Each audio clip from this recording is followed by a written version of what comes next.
everyone, and welcome to another episode of Little Give. Today we have Jeff on. He was actually one of our first guests in the very beginning of Little Give, and I'm so excited to catch up with him and see what's new. Jeff, go ahead, introduce yourself. Tell us where you're from. Tell us what you're all about. Hello. Thank you, Cindy. Thank you so much for having me. This has been amazing. I was so glad to hear from you again. And yeah, it's good to be back. So thank you very much for the opportunity. My name is Jeff Pearson. I live with my wife and family in Colorado Springs, Colorado. And I'm a speaker, author. We run a nonprofit called Hydro with Hope. I host a TV show called Invisible Condition. And we're getting ready to launch a second TV show in January called 6 Degrees of Impact. So I feel like we got a lot to talk about. Wow, that seems like so many great things going on. Why don't you start at the beginning? Tell us what's new.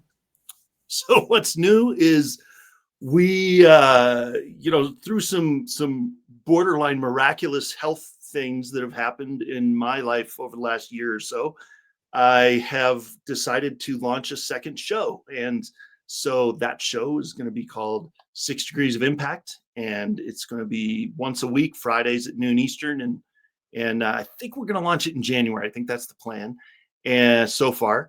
And that show is going to kind of piggyback on the concept of 6 degrees of separation. 6 degrees to Kevin Bacon, right? Everybody's connected, and explore that connection of, maybe, bring on, entrepreneurs and movie stars and influencers and, everyday heroes and people that have like made it, right? They're on their mountaintop, and we take them all the way back to that first contact of maybe 20, 30, 40 years ago and say, what was that first contact that seemed insignificant, but it led you to here, to here, to here, to here. There you go. And now you made it, kind of thing, but just nobody gets there on their own. And you never know when that contact is gonna come across your path. So I don't know. Thought it'd be a fun exploration. So Definitely. And it's true, like the relationships you build and the kind of work that we do and in life in general are really what builds you to the next thing, the next thing, the next thing. So I always tell everybody that it's like all about building relationships. And that's how you can really move the needle in your favor. So that's awesome. What gave you the idea to start that show? Yeah. I can't say this without laughing because we were literally at I knew that I wanted to start another show, but I could not for the life of me come up with a topic that like stuck with me, And then we were at a friend's wedding. One of our dearest friends, her daughter was getting married, and we were in Missouri at the wedding. And I literally was in the bathroom washing my hands and getting ready to come back out to the reception. And it hit me. I think God was just, hey, how about this?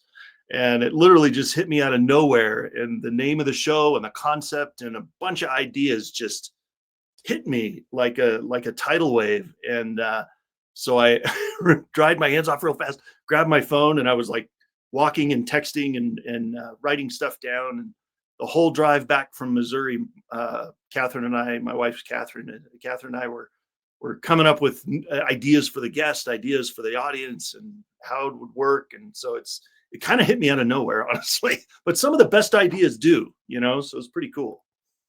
I can completely relate. That is so awesome. I love that feeling because you know immediately that it's the right thing, When I started my nonprofit, Driving Single Parents, to give away cars to single parents in need, that's what happened to me. It just like hit me, just like, I'm going to give away cars to single parents. And as crazy as it sounded, it has been almost 9 years now that I've been giving away cars to single parents. And it was just like that. At dinner, in this moment, it just like boom. And it just felt so right every day since then. So I can completely relate. Yeah, that's incredible.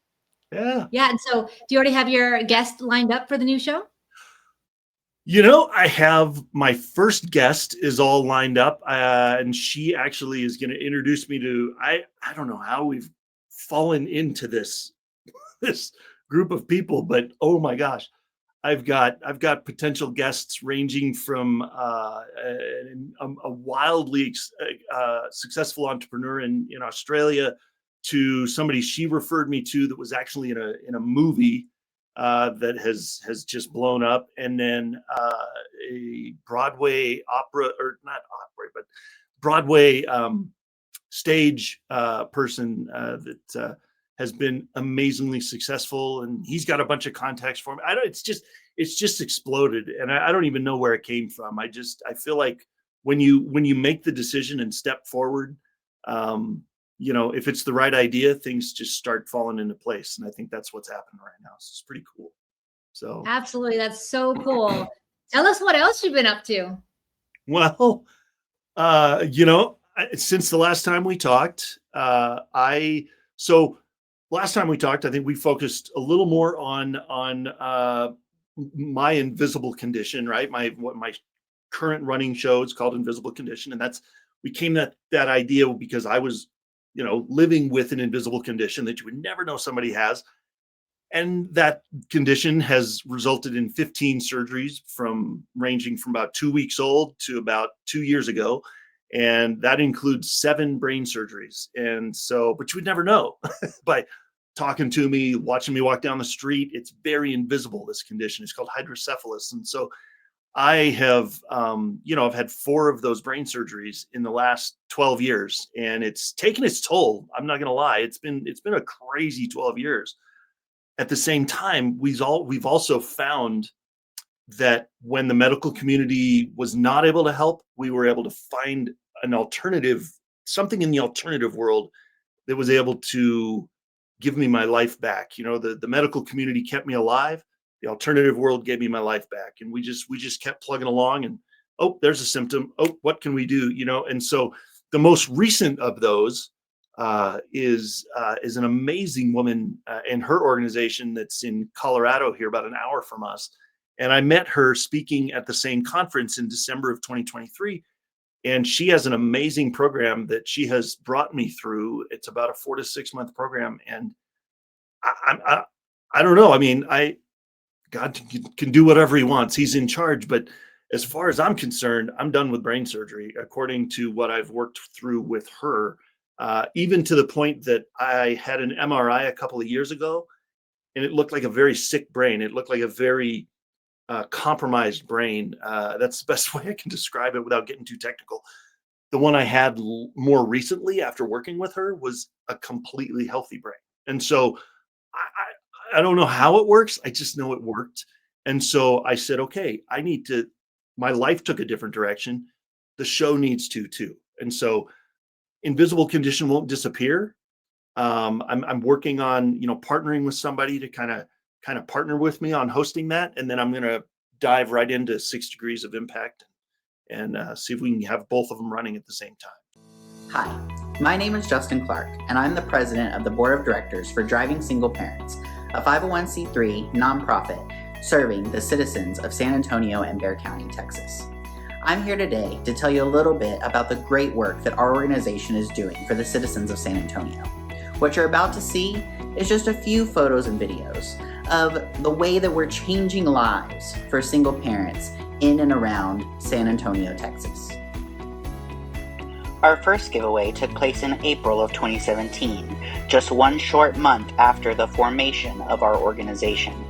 John, a Bexar County resident, was the victim of a horrible drunk driver incident.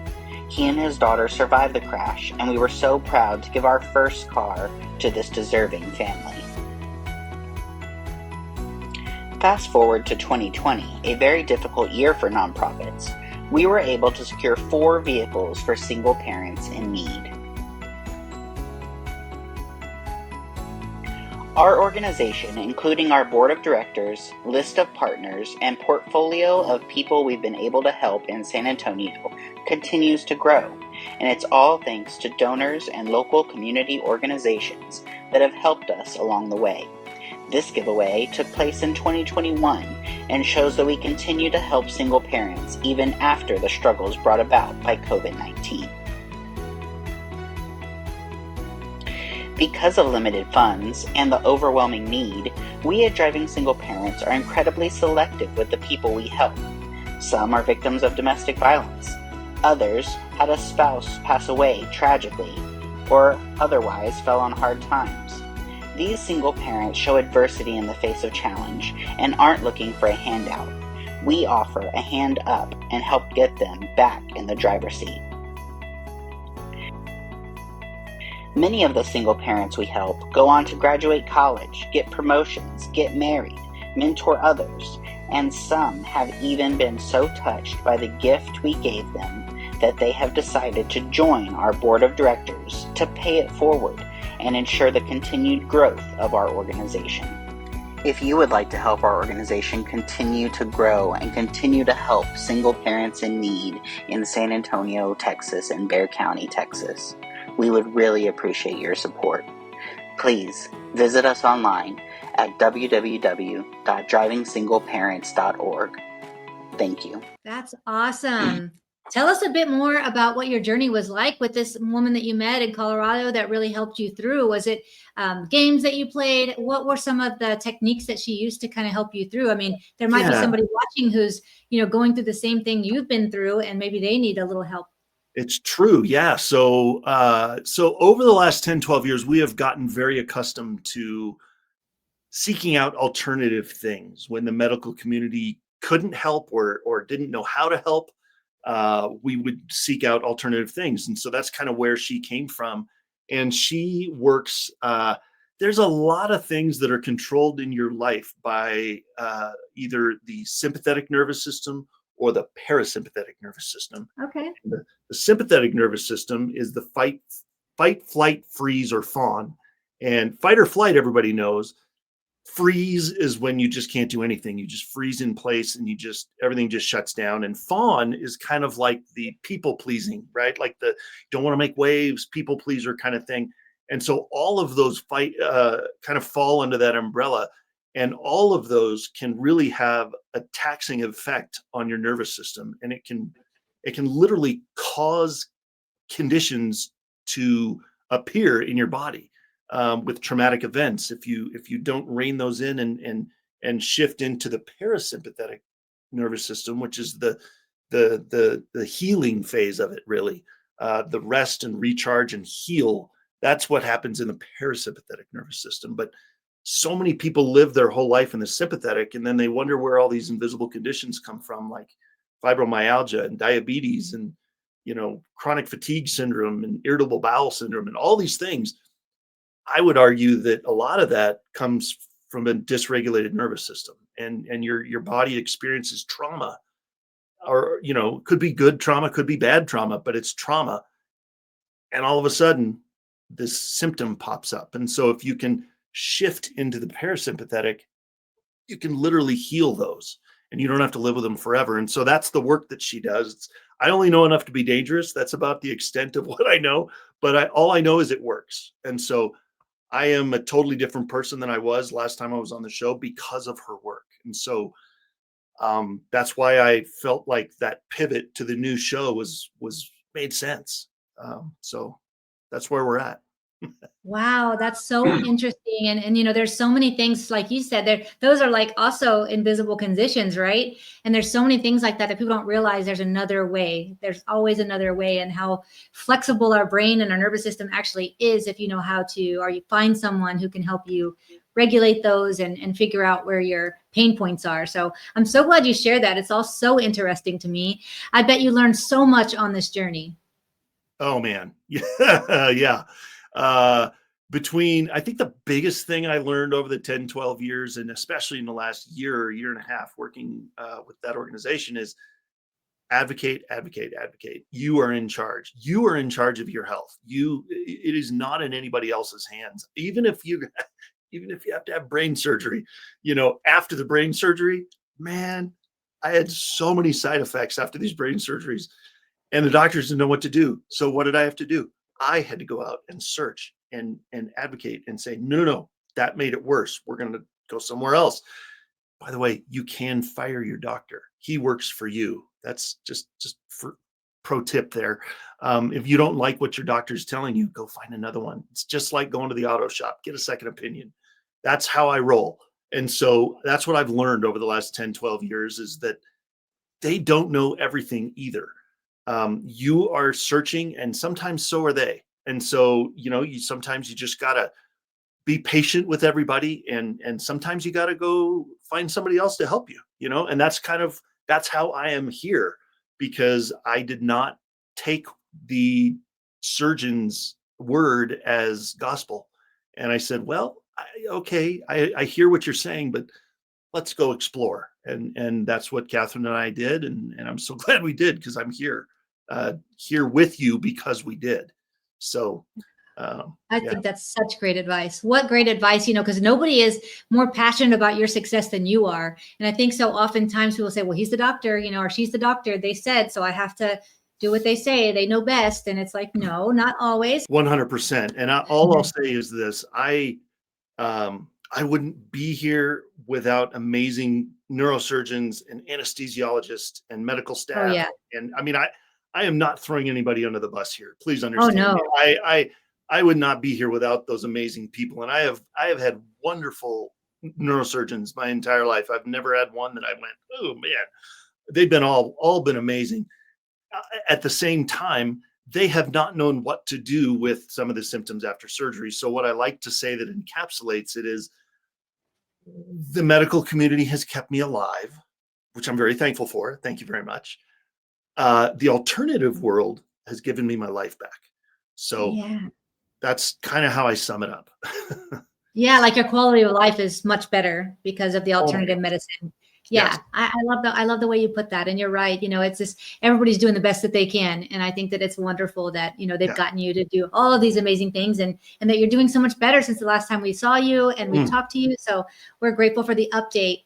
I know that this TV show that you've been doing for 2.5 years now, it does some amazing things. Why don't you tell us a story of a person who came on your show and really impacted you? So, man, let me think for a second. Boy, that's a good question. So I have had so many. We just launched our 6th season. We're in season 6 now. We do about 52 episodes a season, and we're in season 6 now. And it's been amazing. And I've had so many amazing guests. We've had, let me think.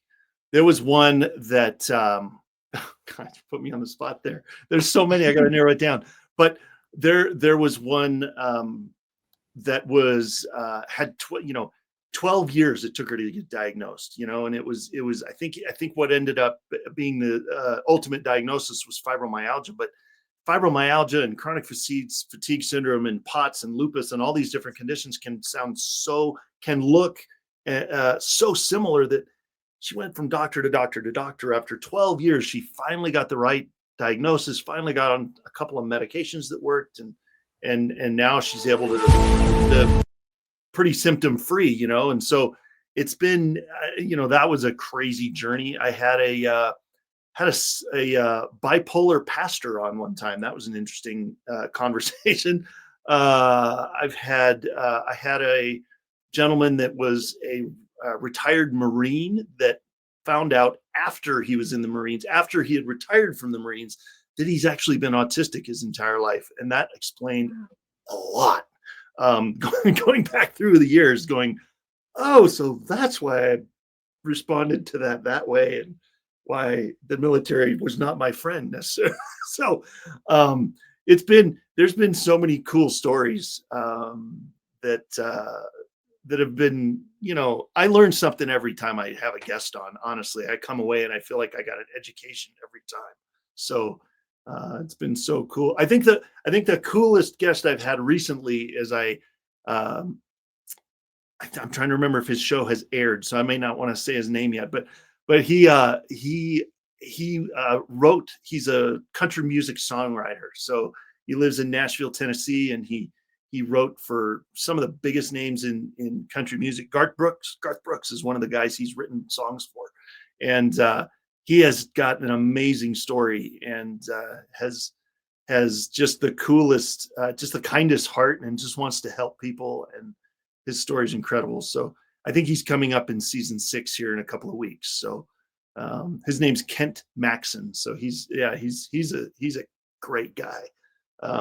He's probably the highest profile person I've had on the show recently. So it was pretty cool to hear him talk about Garth Brooks like he was like, oh yeah, me and Garth, we text back and forth once in a while, So yeah, that's kind of fun, awesome. Hi, my name is Andrew Fraley, and I believe that sometimes we all need a little bit of help. If you're in the San Antonio community and you need some legal help, call me. at 210-725-4658. So, And then the fact that you said he has like a heart to help and he really just loves to like give back Yeah. and help people. That's wonderful to have somebody that's high profile that also has a heart for that. So right. that must have been really heartwarming to have that Pretty episode. cool. I can't wait to watch it and see how it turned out. I'm sure it's going to be amazing.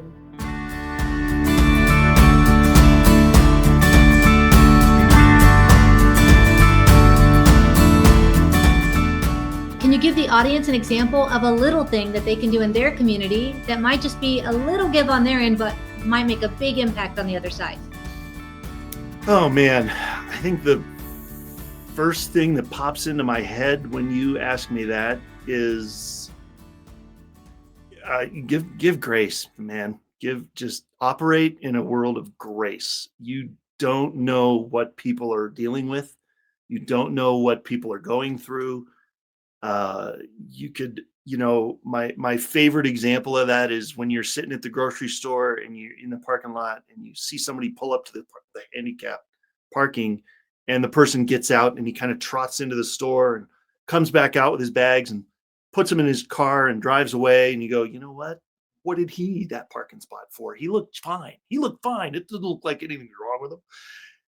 But what you might not realize, and this is from firsthand experience, I've never had a handicap tag, but coming to the store in compromised condition after our surgery, he might have had to take an extra couple doses of his medication and nap for the whole morning just to be able to have the energy and the strength to get to the store for that 20 minutes, to get his groceries, to get back in the car and drive home. And he may have crashed on the couch for the rest of the day after that. And that was his one outing, but all you saw was that piece. And so there's people like that everywhere. You could throw a rock in any direction in this world and probably hit 3 people with an invisible condition that you don't know about. So grace, grace, grace. Live with grace. So Wow. Great little give. And wow. And well said. I loved it. I love that. Can you give the audience an example of a little thing that someone's done for you in your life that might have just been a little give on their end, but might have made a big impact on you and your life? oh man. See, you told me about the one that I gave you last time, and so that's what's in my head right now. But I don't want to say that one again because it's. But that was amazing. I love that one. Still brings tears to my eyes too. Yeah. But Just to recap for the audience, last time his answer to this question was that his daughter had brought him a pillow when he was feeling really ill in the kitchen, and he just laid on the floor, and she didn't really say much. She just brought him this pillow, and it gave him so much. Felt so much love and compassion, and it almost made me cry when he said it last time. And I reminded him of that just before we started recording today. So I just wanted to share that part so the audience is privy to that previous answer. And she has never changed, by the way. She's 16 now, and she's driving around in junior and high school. And oh my gosh. She's amazing. That has been her MO since she was little. So that's it's so cool to watch. I love it. So that was such a beautiful story. Yeah. So recently, boy, I think probably say the question again. I'm sorry, I lost track. Say it one more time. No problem. Can you give the audience an example of a time in your life where somebody did something little for you that might have just been a little give on their end, but might have made a big impact on the other side? Oh man. I think our business coach, I think is his name's Paul, and we've been working with him for about a year and a half, and he has completely changed our life, our world. I think the biggest impact he has had on our family is, and it's little for him because he's been in this world for 40 years. He's been helping people for 40 years. And so I know he values every one of his people that he helps and works with. But I mean, I feel like the steps that he took were little, but some of the steps he helped us take literally was able to help my wife launch her own business and leave her job of 26 years because of the success of that business. Get into the house that we're in right now. I'm sitting in my studio that we built in the basement of our house that we just moved into 6 months ago, that we never thought we'd be able to move into. We were living in a shared housing situation for 9 years before we moved into this house. And we thought all hope was lost. We're like, we're going to be here forever.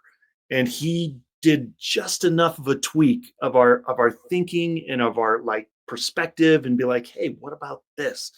And that was just enough. And we wouldn't even be in this house without him. So I feel like there's so many examples of that, but I think his wisdom and his willingness to meet us where we are and not let us stay there was probably the answer to that question. So thank you, Paul. Yeah.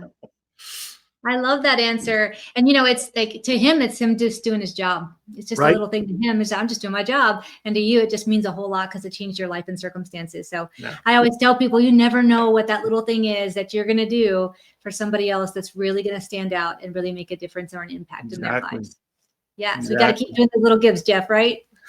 Well, and the other thing is, everybody wants to wait until the circumstances are perfect to do that for somebody, or to do it for themselves. I mean, and the things that I've learned over the years is, one of my speaking coach always likes to say, launch and adjust, which implies that first you have to launch. You can't steer a parked car, right? So launch, and then you can adjust. You can always adjust. And the other thing that I've learned over the little while is, and it's actually in the journal that we published with Hydro with Hope for people dealing with brain surgery. It's called My Hydro Warrior Story. And there's a there's a little thing in there, and it said, actually, you know what? If you don't mind, let me just grab it real quick. Give me 1 second. It's right here. Take your time. There it is. Yeah, there's our journal that we published to help people. Walk people through that experience, because it's terrifying. You go in there for brain surgery, you never know what's going to happen. So there it is. Yeah. So in the there's a section in there that says about Jeff, because who am I, right? Who am I publishing this journal? So it's kind of giving you context of who I am and why I'm doing this. And so there's a little bit at the very end. It says, having lived with hydrocephalus for over 45 years, I'm 48 now. We published this 3 years ago. I can say 3 things with 100% certainty. Number 1, God is faithful all the time. Number 2, God is in control. And that's a good thing. And number 3, life does not have to be perfect to be amazing. So I think that's the last thing I'll leave with you is, like, just don't wait for life to be perfect. Life doesn't have to be perfect to be awesome. So. Exactly. I always tell people, you got to stop being in the waiting room of your own life. Because so many people are literally in the waiting room of their own life. They're too afraid to do anything, too afraid to take action. So they just stay there in the waiting room like they're in the DMV for 10 hours. You gotta take action, and imperfect action is way better than no action. And so I love that you share that with the audience, because it's really, really powerful and really, really important. Yeah, thank you. So you talked a bit about Hydro for Hope there with your book. Why don't you talk to us a bit about the nonprofit side of that? So Hydro with Hope is the nonprofit organization that we launched in 2022.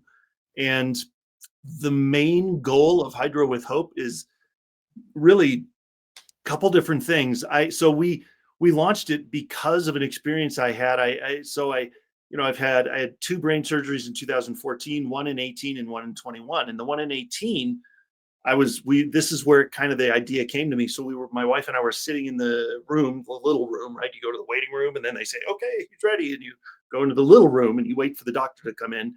And we're waiting for the neurosurgeon to come in to go over the MRIs and all the things. And I could hear through the paper thin walls that are in those buildings. I couldn't hear the words, but I could hear the tone of the conversation that was happening in the next room. And it was distraught. You could tell that they were breaking down. They were distraught. They were not having a good day.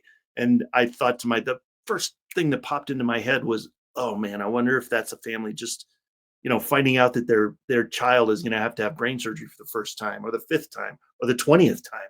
And it wrecked them, And on the way home from that appointment, I said, all right, Catherine, we got to do something. There's got to be more we can do to help.